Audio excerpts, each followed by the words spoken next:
Greetings and hello, everybody. I'm Gerd Leonhard, Futurist in Zurich, Switzerland. It is Gerd Talks again. I think this is number 14, where we have conversations with great people and talk about the important topics. And it's gerdtalks.com for the other shows. Today, I'm really happy to have Anders Indset with me.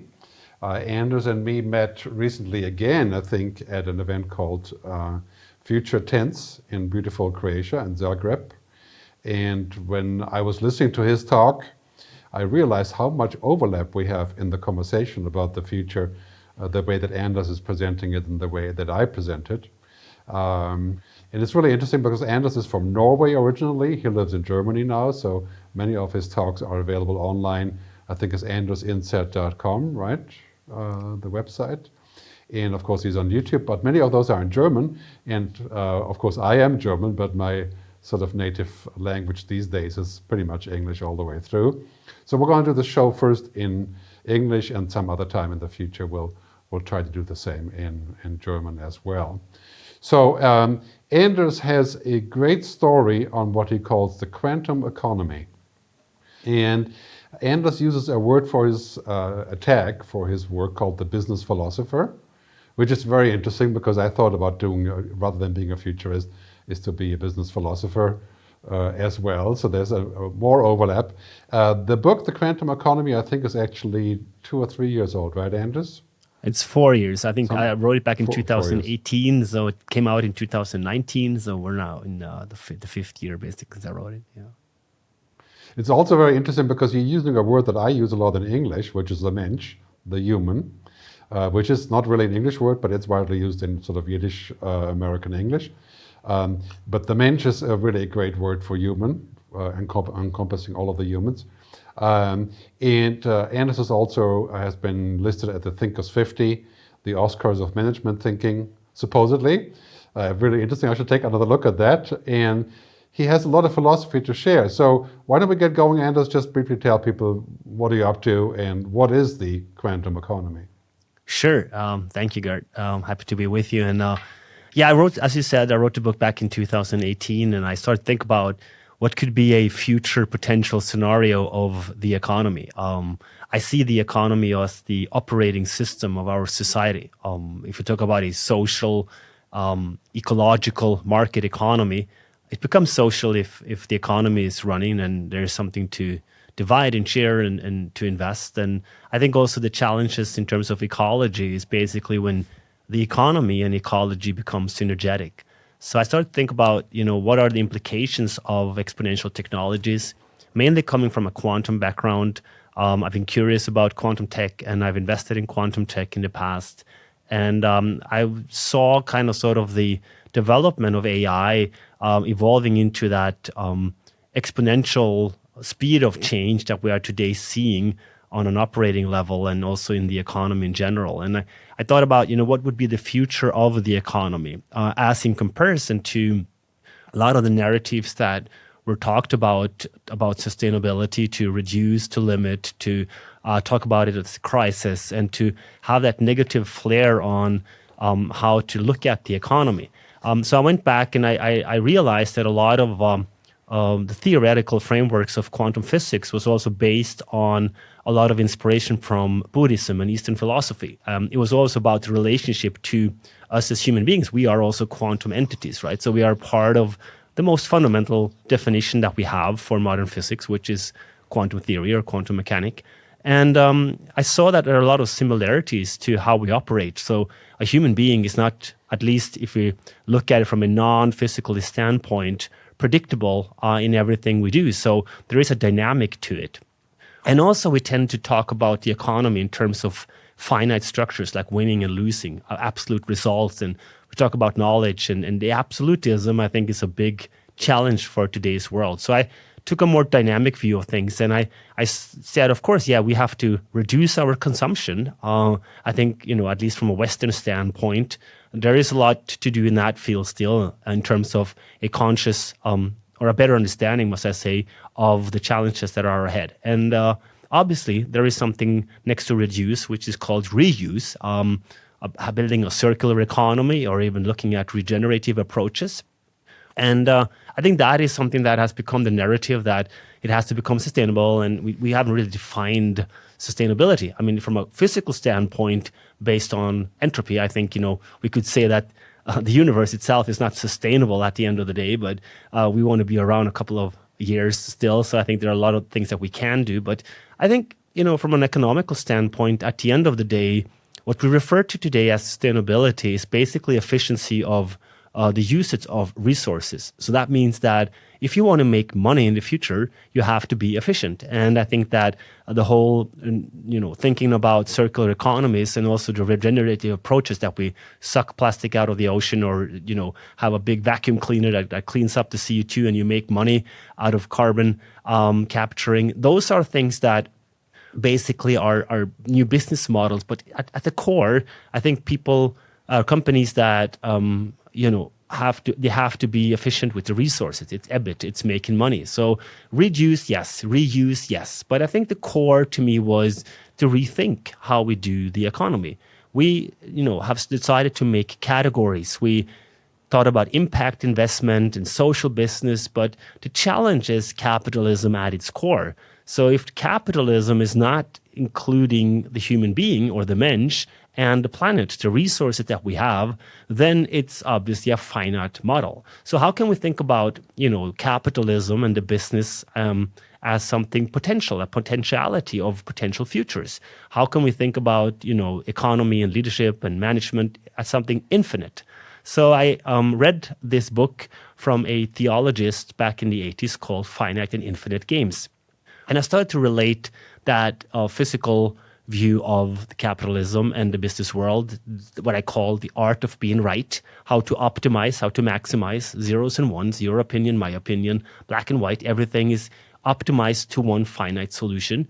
And I started to think about it in an infinite terms. And I saw many similarities also to my understanding of quantum theory. And there are many things that we can get into how that relates. But mostly it was about the potential of quantum technologies in relationship to us humble individuals, the mensch, the human being. And that's what I started to reflect on, a new way of upgrading capitalism to a more humane capitalism. And that was the core of the quantum economy. Later, the World Economic Forum has also adapted the quantum economy, but they see it only from a technical standpoint. And I'm a strong believer of technology. I'm I would say a technology utopianist. I think the things that we have to do is to believe in progress in technology. I'm a strong believer in scientific optimism and progress in technology. But I'm also a strong believer in growth. And when I say growth, I talk about human growth and how we as human beings through education can get a better understanding of the problems. So the quantum economy is an infinite model where I believe in infinite progress, that infinite progress is possible. And instead of having finite solutions, I talk about creating better problems. So it's all about positive progress for humanity. And that I want to bake into how we do business and the capitalistic model in general, because I think capitalism is a working model. It has given us, a lot more peace, a lot more prosperity, less people die in wars. The poverty rate has gone down, but it seems to be the way we interpreted it back in the 70s with, famous German saying the prosperity for all was basically a optimization game that seems to have some limits. So now it's time, to think about it in infinite terms and to upgrade capitalism.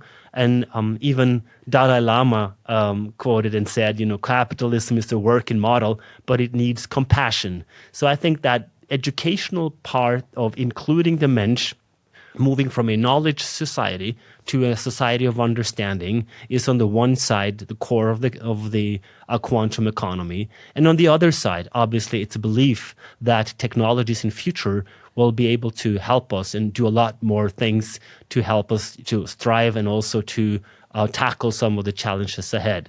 One is obviously energy, and I think within the next 10 to 15 years, as we have seen now with knowledge and intelligence, that the marginal cost, plunges towards zero and become democratized. I think also through technology, we can create a world if we invest in these technologies where we can have energy, marginal cost of energy also move towards zero and basically enable poor regions and challenges that and unlock the potential of technology to serve humanity as a whole and come up with completely new solutions how to tackle climate, how to tackle, the geopolitical tension, how to tackle, the prosperity for regions that today live in these regions where they strive towards the same level of prosperity that the Western affluent regions have made. So that is the vision of the quantum economy. We have set up a small global initiative, the quantumeconomy.com,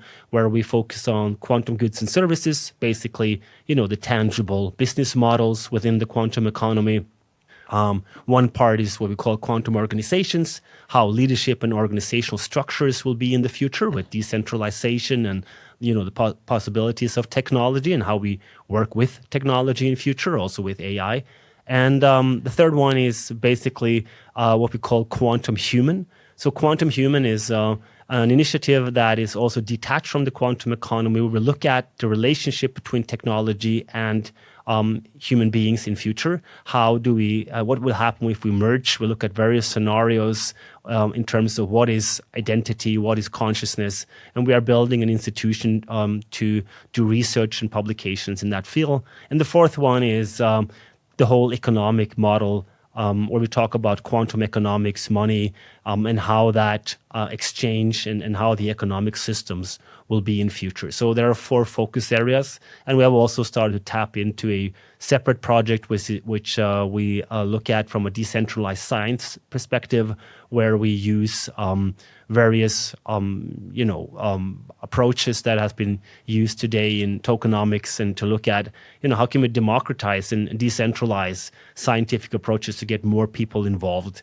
As the next wave will obviously be the challenge to have people work within the field of quantum without having a quantum physics degree, and to build business models and also structures and solutions on top of these complex underlying fundamental understandings of physics. So, you have hardware, software, you have the interfaces. There are a lot of things to do, and how can we start now to educate people how to exploit the potentials of that to create a better future? So the quantum economy is a humane capitalism built on the belief that we don't, solve problems. We work and strive for better problems.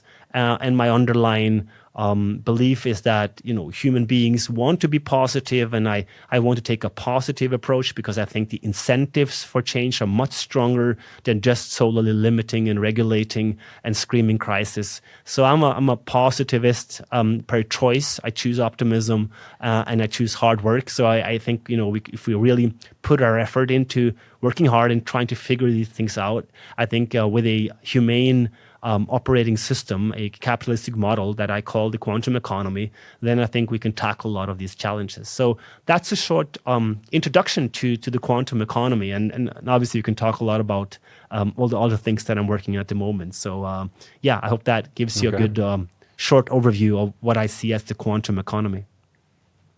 Great. Yeah, I know. I think it's really amazing how many things we have in common there, because first, the belief in technology as being powerful solution and solving things, we have that in common. But then also the humanism, which is to say it has to have human purpose, and not just human, but planetary purpose, beyond riches and so on.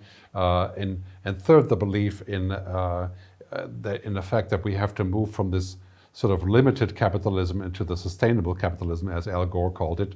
I call that people, planet, profit, and prosperity, and purpose. The 4 Ps. I'll talk more about that later. But there's a lot of overlaps there. And I think one of the key things, I've been giving at least, 250 or so keynotes on this topic in the last 5 years. And one of the key things I keep realizing is that as long as we don't change the economic model that underlies everything, whether it's climate or energy or education or work or, then we're always coming back to the spot to where we're expecting that old economic thinking to work, which is primarily about growth and profit. But it's timing out, right? It's at the top of its usefulness. And I always say that capitalism as we know it is unfit for the future because it doesn't have enough of an inclusive view of what is important. And again, that's also not new. Bobby Kennedy, 1973, right, said GDP measures everything except that which makes our life worthwhile. And that's not new, but it's coming to a header now because of COVID, another globalization discussion, and of course energy and the war. Now we're getting to the point where we are openly questioning whether the system will actually bring us a good future, and that's part of my very parallel path that you've taken. Now, I read some of your stuff, and I've been reading your book and also some of the things that you publish online. You were talking about a new enlightenment, right? A new renaissance of thinkers, which also is parallel to my debate about the new human renaissance, as I call it. So what do you mean with a new enlightenment? This is like harking back to Martin Luther, or enlightenment in the sense of a new understanding of the world, or what is that new enlightenment? Yeah, I mean, of course, you could go out like Martin and just take that step and just throw down the laws and just march ahead and try to. I think there's a re-enlightenment. If I look at, I was thinking about it the other day, and I see that there are two structures that were set for a united world. One was the Greek god Zeus, who set out to build the torch of Olympia, the Olympic Games, right, to connect the world through play and games. And the other one was the Academy of Plato.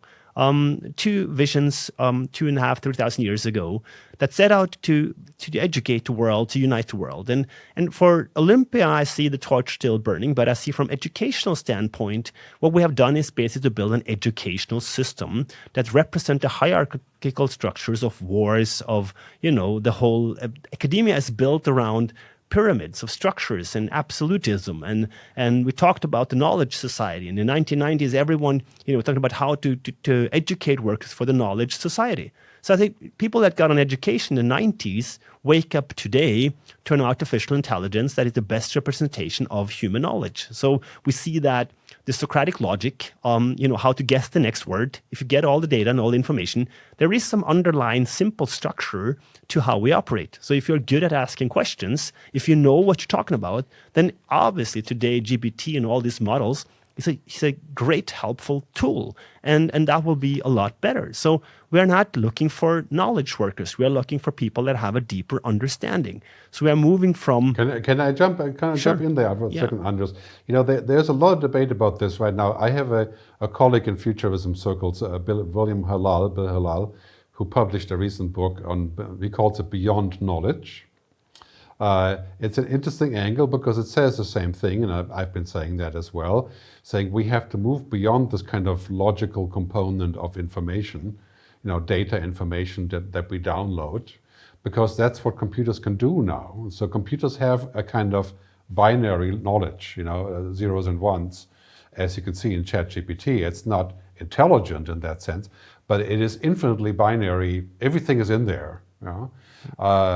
And if we move on this sort of pyramid towards further, then after the binary knowledge and data, we get to understanding. Right? Understanding is much more plastic, much more inclusive. Right? So is that kind of the same message that you have there? Yeah, I think GPT and in general AI can do a lot in reasoning, and self-learning mechanisms show that you can obviously go beyond our human capacities in many fields. But we started to educate experts, and all of a sudden we thought, why the hell this technology now attack the experts and not the cheap, simple jobs that we created? And that is obvious because in those fields we have all the data. In law studies, in medical studies, we have a lot of data points, and we have what we human beings call knowledge. We have created the best possible explanation of the world, and all of these are built on assumptions. So everything we know today is the answer of a question that someone has asked. So our path as humanity is to strive for better explanations. And it isn't given that technology will not give us better explanation. Of course it will, but there should be some part that remain human. So if we decide that there are things that we want to do, then we shouldn't put it in technology. So if we want to play the piano, we shouldn't automate it. I think theoretically speaking, most of the things that we do, the things that we can talk about, everything that we have a concept and idea about, can theoretically be put into technology. So it's the unknown. It's what goes beyond that is the progress, the positive progress, or the better explanation that we have still a potential to tap into. And that to me it's very difficult to relate back to an educational model where we have absolutism and we learn subjects of the best explanation of the past, because they are now given to us for free. So intelligence, the marginal cost of intelligence or knowledge now plunks towards zero, as I mentioned before. And I think that is to realize. To me, it was obvious because I mean, if you think about how we process data, it's very simple. How these machines, if you start to look at how AlphaZero played chess or all these games, and you realize that this is basically also how we have gathered knowledge. And then there is something. Call it something that is relevant, what it means to be a human being or a mensch, and something that is progress, something that is creativity, something that can help us move to different paths and different solutions. And technology will do that as well. But I think from an educational standpoint, it is about teaching people how to learn. So we have to learn how to learn how to adapt, learn how to navigate, more generalistic than learn how to save data. Right now, we measure people how good they are at saving data for 1 hour. And regardless if we link our brain and merge with technology, basically, I think that the capacity to learn is a fundamental understanding on that you as a human being are curious and you want to move forward. You're not interested in discussions where you try to dominate and win. You are interested in learning. So the whole essence of moral frameworks, how to get along, how to have discussions, how to work in teams, how to collaborate, how to move into an analytical mindset, how to take decisions, how to be pro something. All of these things that are also found in philosophical reasoning and philosophical various schools, those things I think become relevant. So a practical, applicable philosophy becomes much more valuable from an educational standpoint than to learn how to save data. I'm not saying that. I agree with you on this. I think the challenge is, Jeffrey Hinton, the guy that used to work for Google, AI scientist, just said last week in an interview that he came to understand that the AI has a much better, more efficient way to learn binary facts and information than we do. Yeah. Right? And what we are much better in is to learn things that are not binary, multinary, or if you wish, or confusing, or ephemeral, or not fixed. And he said, and I think it was an interesting point. Other people have said before, until we have quantum computing, the computers can't really go beyond the zeros and ones like humans do all the time. And that is what we do, right? We make decisions based on a pretty murky understanding of many things and of a 360 degree of the world. And I always say in my speeches that I believe that a computer or an AI has at maximum a 3 to 5% understanding of the real world based on limitless data. But everything else of that we immediately understand, the computer doesn't have. So, for example, meaning, right? Purpose, imagination, intuition, this is all really difficult stuff for a machine because it's not based on just zeros and ones. And when we have machines that can go beyond zeros and ones, maybe we can have machines that can do this much better. But this is part of the underlying debate about the economic model. I think what's really happening is that computers are learning how to do routine things that we used to do much better than we are, as long as they are total routine, like calculating, filing, organizing, finding, that sort of thing. And that will change our job markets, especially for knowledge workers. Imagine if the entire knowledge universe of the world is available like Tom Cruise in Minority Report. We just pull it out and throw it on the wall, using Apple Pro Vision glasses or whatever. That will change absolutely everything. But it will not change, I don't think, the way that we process and use information to derive at values or at wisdoms or at understanding, because understanding isn't binary. And I think this is the important thing to understand, and this is why I'm not so worried about the future of work, because A, Maybe we don't need as much work in the future when the computers are doing the heavy lifting. Things become a lot cheaper. And B, maybe we can derive other jobs that only humans can do on top of that machines do. And I think this is a very big debate to be had. Yeah, I mean, I hope you're right. But if I can play with it, I mean, I think that yes, there is a lot of things that are work that we could put into technology. But how the economy works is basically say that, well, we used to outsource knitting shoes for Adidas to Bangladesh, and then there were a lot of jobs created. They moved out of poverty and had some kind of middle class, and now there is a backshoring, and the shoes are fully automated. There is no people working in the production anymore. So the question becomes then, do we think that the profitable margin would skyrocket, or do you think there is a competitive market where automation drives the cost down, and you will be in a competitive market where you will not be able to hire people anymore? That's, for many industries, a huge challenge. So I think and hope that we will come up with a lot of ideas, and as for the moment, I think there's a lack of workers in at least in the Western world. So it looks pretty nice that we think there can be a good efficiency increase and we can have prosperity. But I think in the long term, it's very difficult to see how the competitiveness will not lead to less need of human beings. So I think there's a challenge.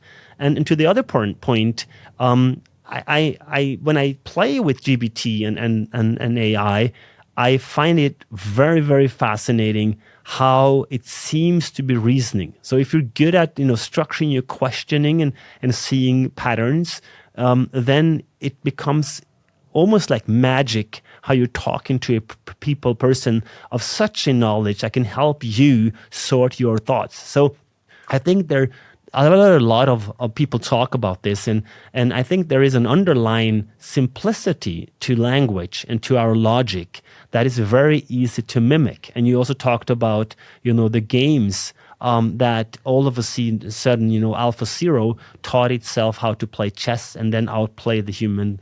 And you see that the way it played chess was very much different from hundreds of years or 100 years of theory, and all the ideas that were new were counterintuitive. So Stockfish, the strongest supercomputer, had AlphaZero evaluated and said it played moves that were losing, whereas AlphaZero was sitting there thinking, probably without a consciousness or whatever, saying, I'm winning. So 7-8 moves down the game, it had flipped. And Magnus Carlsen, the world champion from Norway, he studied AlphaZero and played AlphaZero moves. And he said that he has no theory to back why he plays like this. He just saw that AlphaZero played like it, and it started to win.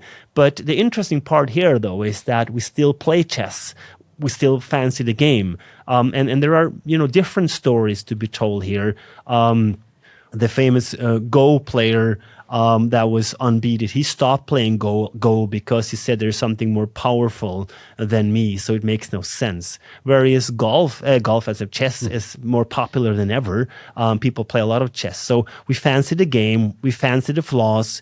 We are fail-tastic human beings. We are fantastic and we do failures. And the computers, they do a failure once, because if there is a conscious entity, an observer that observes the error, it will get corrected.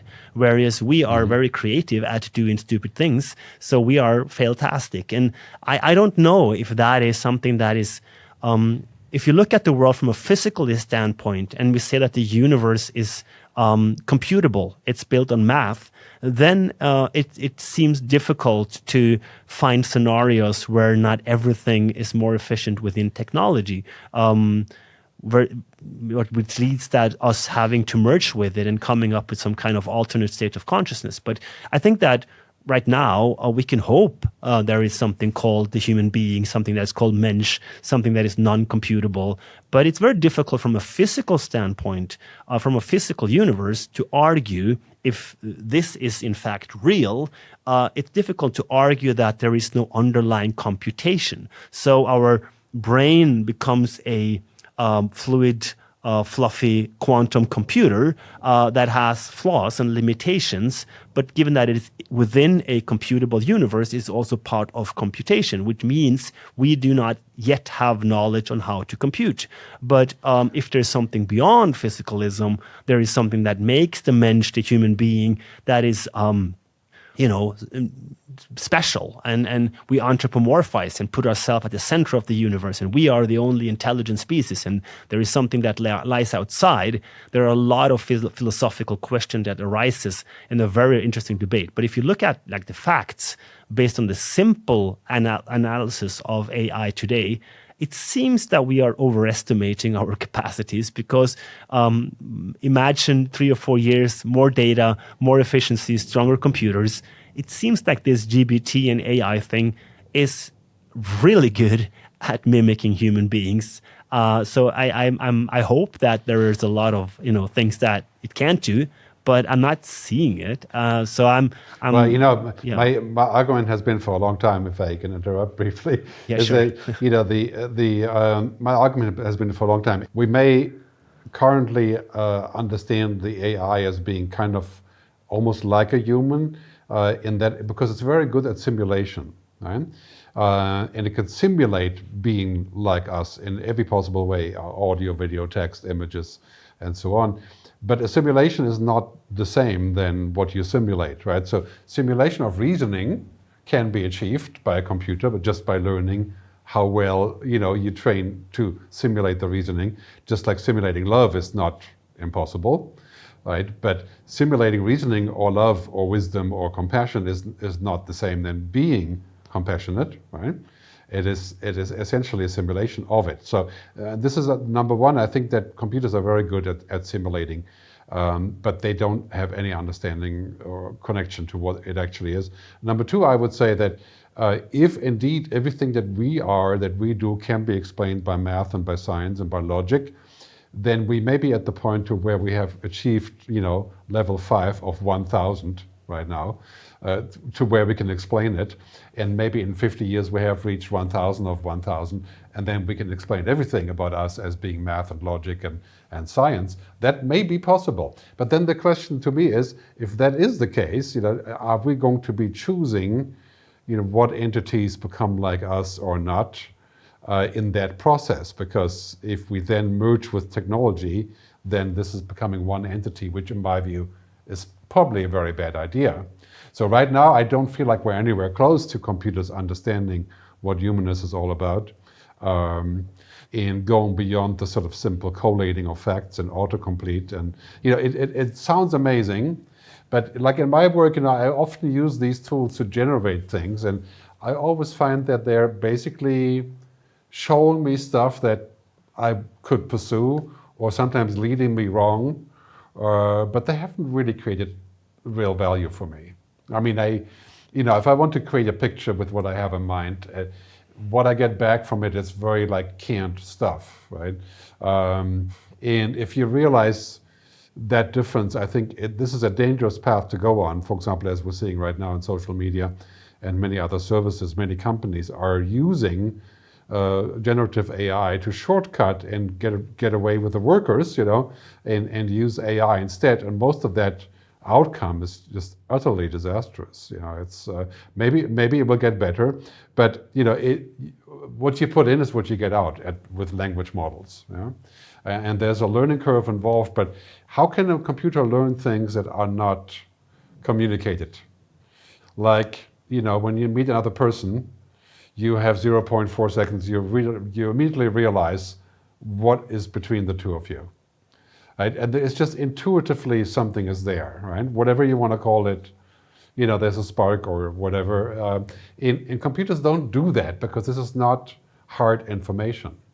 I estimate, say, oh, Anders could be interesting. Maybe we should have a chat, And how do I do that? Well, we don't really know how we do that, but impossible for computers because they're not seeing the real world, right? And this is, for example, why online dating is such a miracle, in that people feed in information and then they have a perfect data match, but then the meeting is a disaster, right? It's one of those examples that I think explains it pretty well.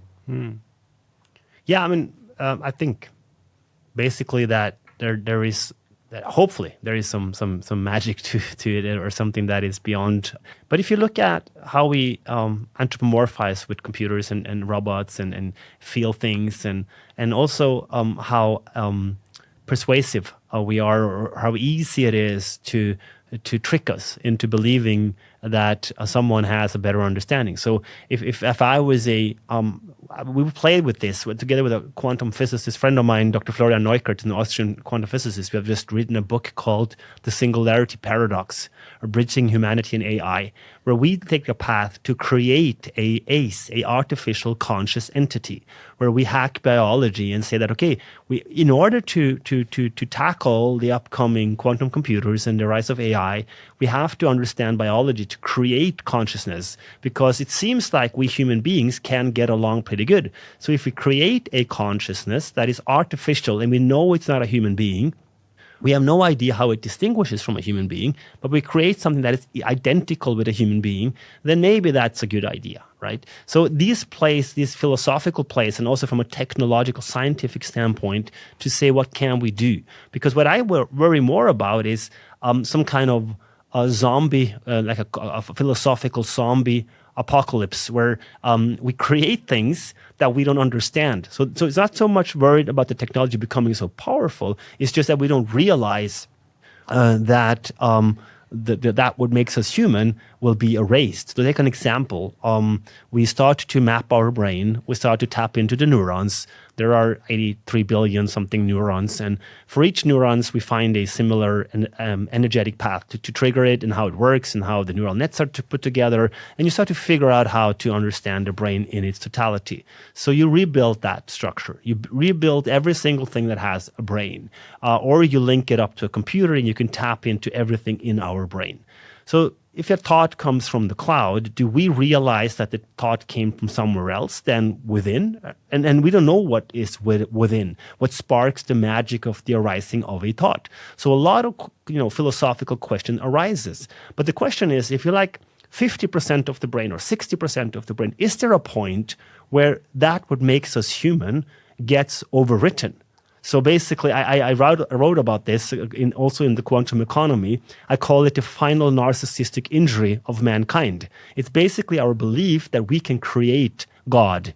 So we put God in the past, the creator, but maybe we are creators of God, Deus ex machina, God out of the machine. So if you think we can create what makes God, bliss, divinity, immortality, then the question becomes, if we do so or we merge with it, is there a point where we erase it? So we have Narcissus looking into the water, and you see there is a mirror of the person, but there is no one home to perceive them. So we create entities that are identical with Gerd and Anders, and they can have the exact same talk, and the lights are on. You see they're here, but there are no one home to perceive them.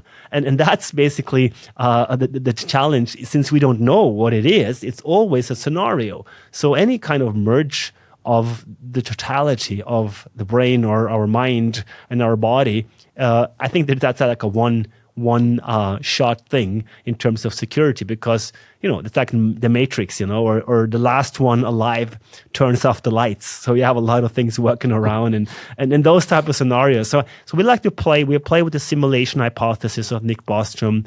We look at this and we go back and say, what are the arguments? What are the philosophical implications? And I find it really fascinating, because it's very difficult from a scientific standpoint to prove that we are not living in a simulation, that we are not in a computer. And that is, always, I'm a strong believer in the mensch, of course, as you said. But still, if you start to reason and start to explain what technology cannot do, then it becomes really difficult. And that is obviously what keeps me up at night, because I'm very interested in consciousness and life in general, but it's very difficult, and that's why I hear what you're saying, but from a scientific or a philosophical standpoint, it's very difficult to say why or to have the facts. So it's good to reason in that way, and it's good to believe it, but I also think we have to do a lot of things to get a better understanding, because there's always a risk that technology I don't think it will come back and shoot us and we rescue. You get Arnold Schwarzenegger or Bruce Willis or someone to come tackle it. But maybe it becomes very efficient, and maybe there is a potential to overwrite something that makes us a human being. And I think that's what we should also think about and reflect. And we think about what kind, and that's what you say with your good future. What kind of future do we want to create? If we can create everything, what would we create? Well, I mean, I think this is one of the key questions I'm asking with this whole debate. Is there's two things. One, what do we want out of this? So what's the final place that we want to be at? And the other one is what do we actually believe in? Because that obviously the assumption colors our thinking. And to question our assumptions will be really important. But one of the major concerns I have about AI, and I see that now every day, and when I meet clients, for my speaking events and so on, in many ways it has become another sort of arms race of capitalism. We want to use these tools to capitalize on them and to be faster and to build better mousetraps for marketing and things like that, and save money and have less people. And this is the primary thing right now. The companies are super interested in AI because it creates efficiency. Maybe they have to have less people. It does all of those nuts and bolts things. And basically, if we have better software and better intelligence in the system, we can be more efficient, bring up the margin, And it's the same game again that we had, for example, with energy. This is how we got to the climate crisis.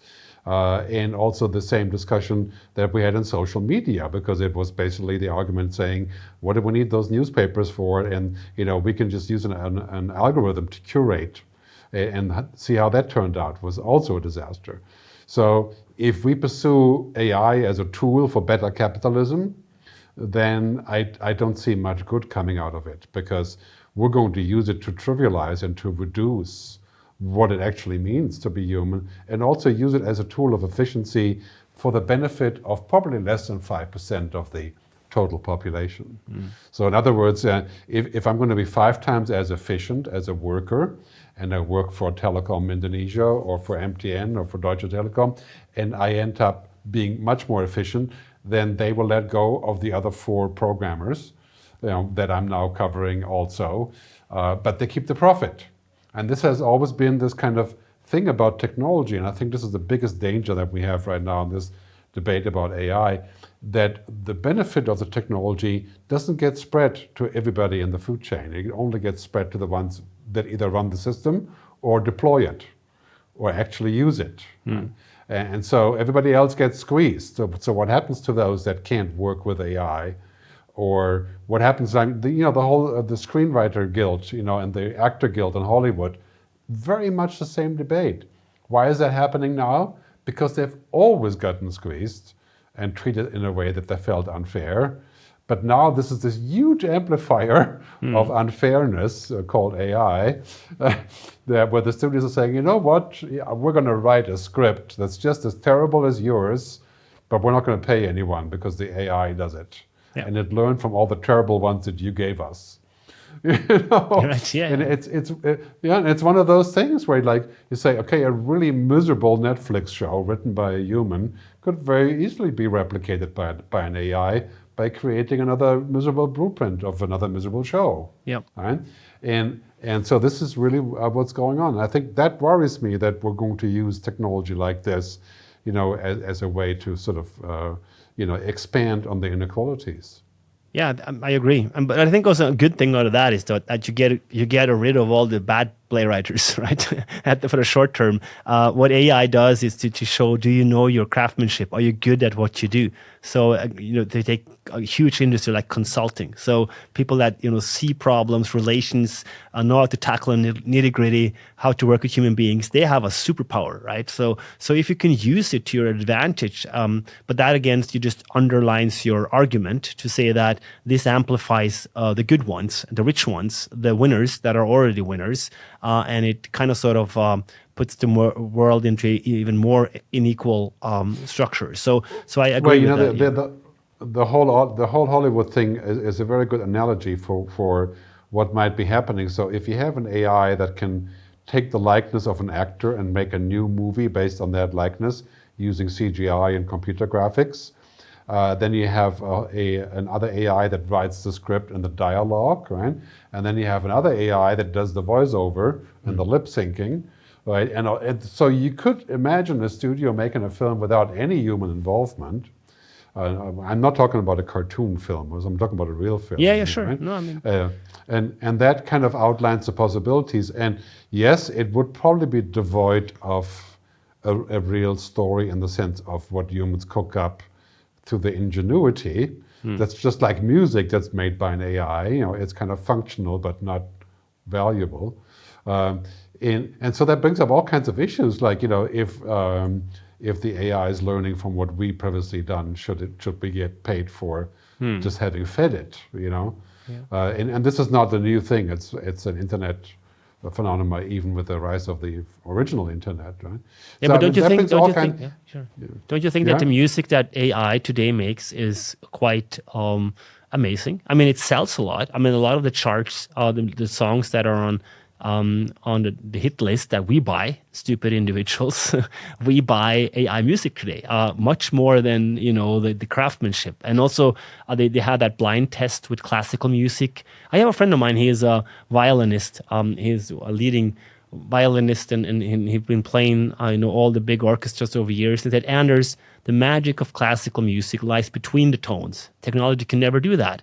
And then there was a blind test, and it turns out that none of these classical music experts can distinguish. They chose, the bad version of a created sample of a human being to say that this is AI, whereas the perfection that was created by AI, they thought was a human being. So we argue like this, but if we put it to the spot, it turns out that it's not that bad. And what I think about here is, if you look at how Netflix started to stream music on computers when they started at, I don't know what the rates were at where we could stream, but certainly it was not a 5G or 6G cell phone, right?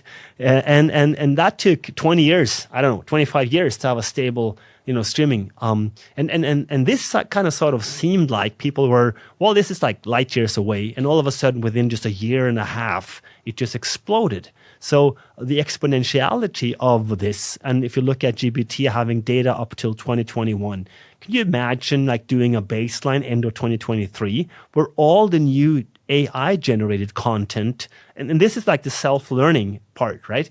All the content that has been created or is created every day from AI today just explodes the volume of human and technology created content. And we as human beings, we sign off the AI content. So the question is, can you just automate the content trial and error within the machine so that the machine creates its own content and then optimizes? And that amplifies through the speed. And I think this is what one is worried about training these algorithms and making that pause and that petition, is that it is extremely powerful. And I'm not so optimistic that it will not, grow at an exponential rate and be very, very much better just a couple of years down the road than it is today. So I think I approach this more, I'm agnostic to do these type of positive scenarios in terms of, I think it's more important to say, what do we want? Let's assume for a moment, this is a computer, it's a simulation, we can do whatever we want, it's just a play, we can do whatever. So how do we decide what we want to do? So instead of striving for something, we turn it into a creation mode where we take the theological creationalism and put it into a human creationism. What kind of world do we want to create? And for that, we need the human reasoning. We need to have a understanding. We say now the human beings can focus on the most important things. No one said what is important to a human being. We don't have an ethical framework, a moral framework to live about, and we don't have humanism as such, right? So the question I like to focus and emphasize is, what do we want? What kind of future do we? I always like this cartoon Zootopia. I think it's called Zoomania or Zootopia in the US, where you had that little rabbit and you had Shakira singing this wonderful song, and all these animals live together in some kind of futuristic city. So there were some villains and some, but at the core, it's fun, it's play, it's nice, it's, utopian, and it's called Zootopia or Zoomania. And I think, if we want to build that, and if you look at some of these cities that are now in a concept state in Saudi Arabia or whatever, that there are like these type of visions. If we can build everything, if we can tackle energy and can tame the sun, can tame the technology and distribute it, what kind of world would we want to build? Would we build one with borders? Would we have different kind of systems that we organize by? Do we have different religions? All of these questions that are relevant to us. I like to ponder my mind on and think about, what do we want if we can build everything? And I think that's a very fascinating challenge when you talk about your good future also. Say, can we specifically say what is a good future? What do we want? Imagine we can have everything we want. How would we build it? Instead of trying to strive to the next optimization, to turn it around and say, we have everything, now we can build it. What do we want to have, right? Yeah, okay, that's a huge question. I think part of the debate about content and all that stuff is this question of a synthetic world that we could, in theory, create from this, right? So it's easy to make synthetic music because, we've had synthesizers and stuff for a long time, and music is very algorithmic, right? So we can make music from that, and it's quite obvious. So that's one thing, but in the synthetic world, we can see about, for example, synthetic food that we are in the process of creating through printing, right, and fermentation, basically being synthetic, so to speak, like cultured meat, right, things like that. And then we have synthetic humans, to where we're building humanoid robots that can be kind of like humans, and then we get all the way to the Blade Runner scenario, 2049. Where you have a synthetic woman hanging from the ceiling as a hologram, and then you get more fancy and she gets freed from the hologram. But she still needs power. This is why she goes away at the end. But how much of that do we want? And would it be like if I have synthetic music, it's kind of like having a synthetic Van Gogh. If I have an amazing copy that's done by an artist for 100,000 euros, and nobody would know that it's a copy, and of course they exist, right? If I hang that in the living room, I know it's a copy, but my visitors think it's real, what is the difference between that and the real Van Gogh? And who would know? And maybe now there's a premium then on humans. For example, I believe that there is a premium on human content just because so much inhuman content can be made that people would say, okay, yeah, I'll pay for this ingenuity. And I really don't believe that machines can ultimately have ingenuity. I think they can fake it again, and this is, of course, maybe that's enough. That's like having a robot girlfriend. Maybe that's enough, because it's fake enough and it works. Right. I don't know. But and that's a big open question, but we should really ask the question, what do we want to be? And this is a big question I ask about when I talk about the good future, because I think on a bottom line level, just like with the quantum economy, good is pretty well defined. Yeah, good means not dying, having enough to eat, having basic rights, having kids, not dying. That's basically good, right? It's like the lower part of the pyramid. When you get a little bit higher, then it's not clear what good is. Having specific rights like transgender sexual rights, or or having 3 cars rather than 1, or those are kind of hard things to define. But on the bottom level, I think what we're going to do in the next 20 years, we're going to cover the lower part of that pyramid so that everybody has the basics.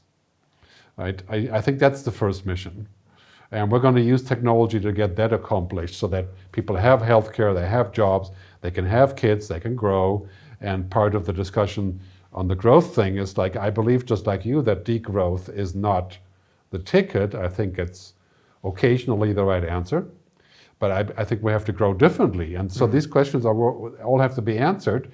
And I think when you talk about the quantum economy, it's very similar to my concept of the good future, is to make sure we solve those things first, and then deal with the other things above it.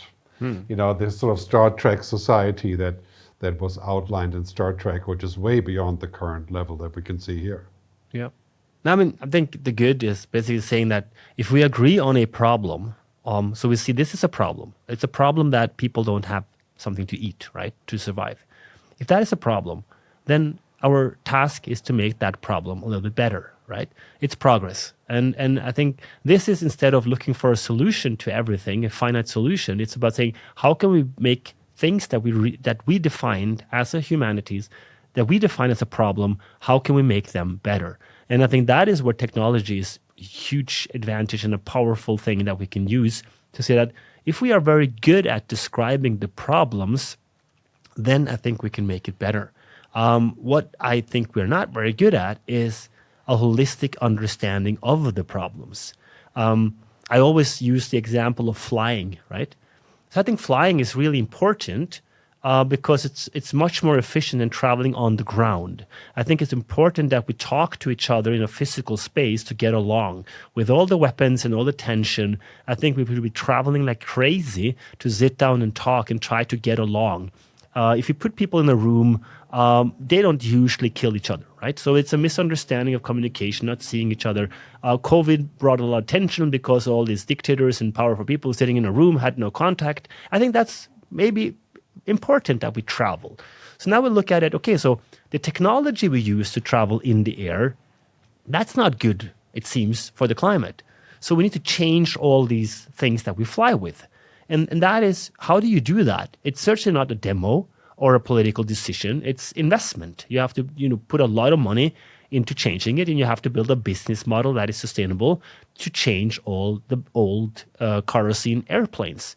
And who will do that? It has to be someone with a lot of money, and they have to have an incentive, I think. I think they have to have a business model. So if Jeff Bezos say, well, I have 100 billion, now I can have 1 trillion if I buy the Star Alliance and change all these things that have self-sustainable, energetic entities where I can stream and do all this other stuff and I make a lot of money. He would be the biggest climate warrior we ever had because he would take care of a huge problem. What we do is we try to punish and limit, and we say flying is bad. But if you realistically look at how we live, we go to any airport, the airports are overcrowded, and the solutions seem to not make the airlines make money, which I think is terrible because then we slow down innovation. And if you look at the world's population, you take a region like Africa, has today 1.5 billion people, will grow towards 4 billion people, unless the rich, prosperous regions say we're going to let them all die, which I think is not a scenario. So that means that with these 4 billion people, at least maybe 400 million would like to fly once a year. 10% seems like a reasonable number to be with some kind of middle class. So we will have 400 million new flight passengers come to the market. So what we will do is that slowly we will transit from a European model, having our airlines into some kind of electronic flight, whatever. And then we take the old ones, take off the logos of Lufthansa and Swiss and what have you not, and you ship them and you found new airlines and build an airport aviation economy in these regions. That's typically how we did it with cars and all the industries. Of course, we can have a utopian scenario where the new markets are, built on new technologies, but typically we take the old technology to poorer regions, and the newer regions become more sustainable. And that would be a terrible solution because we have, exploded the problems because we have much more challenge for CO2 in the technology. So, if you look at that and get an understanding of the problem, how do you solve it? Well, you have to quickly take away all these old entities. And how do you do that? I mean, maybe, bald would be that we fly a lot more because they make a lot of money, and Boeing and everyone will come to innovation technology. It will get a lot worse for the next 5 to 10 years and then suddenly become much better. So these type of thinking are very counterintuitive and seems terrible, but in the long run, we don't understand the implications of the things that we throw out there as solutions. Politicians obviously can't because they're elected for short term, right? They cannot think long term. And it seems to me that we are so tied up in solutions that we don't really reflect on the problem. Okay, that's an interesting point because the whole flying debate is of course very close to me. I'm one of the worst sinners in that regard, and I've been doing quite a bit of talks to airlines and organizations like that. Yeah. So I think to sort of wrap up the conversation about the quantum economy and the good future, I think the key question as to what we want to be rather than what we can be, we agree on that. I think that is a very good question to ask. I think I take your point saying, we have to have better problems, not just better solutions. That is also, I think, a key approach to questioning our assumptions and to unorthodox thinking. And I think the complexity of, for example, if you're looking at AI and what's happening right now, is that we are essentially having a quantum leap in possibilities, but the system is still the same. And that is a very tedious moment, where we don't have the international collaboration, we don't have the International Agency for Artificial Intelligence that I've been proposing for a while. And if we had it, could we actually allow it to decide anything? And it seems like no matter which way we're going, there's an impasse. And I think this is why it's so important that we start talking and thinking about the larger potential of what we're doing here, rather than the quick short-term things. And this is part of the reason why I, as a futurist, am spending my time on more further away discussions, not on how can I use AI to make more profit, and that has been one of the key reasons why I started working on the good future, to actually have a long-term goal of that sort. I know it's pretty ambitious and elaborate, but we probably agree on that. So tell us where we can find out more about the quantum economy and about you.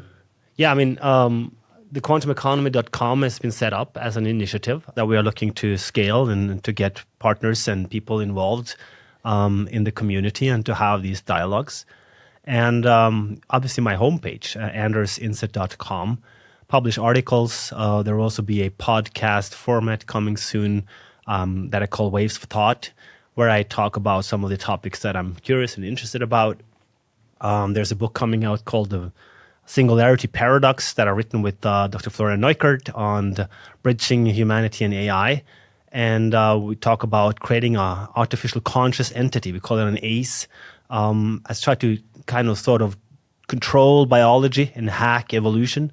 It's an interesting, thought, provocative example of how to use philosophy and science to try to drive this debate. So we've also published on the simulation hypothesis, where we asked the question, are we living in a quantum simulation? It came basically out of me challenging the physicists to prove to me with math and physics that we are not living in a simulation.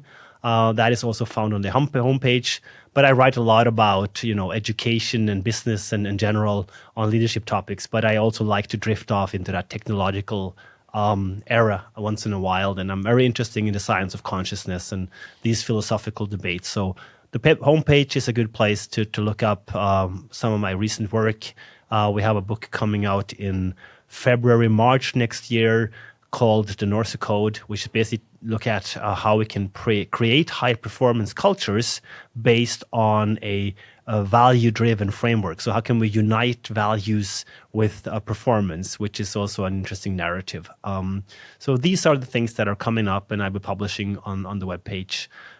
There's a newsletter. As I said, there will be a podcast soon coming out. So whoever is interested, that's where you can find more information. Thanks, Andres. Let's hope we can start doing some speaking together in the near future.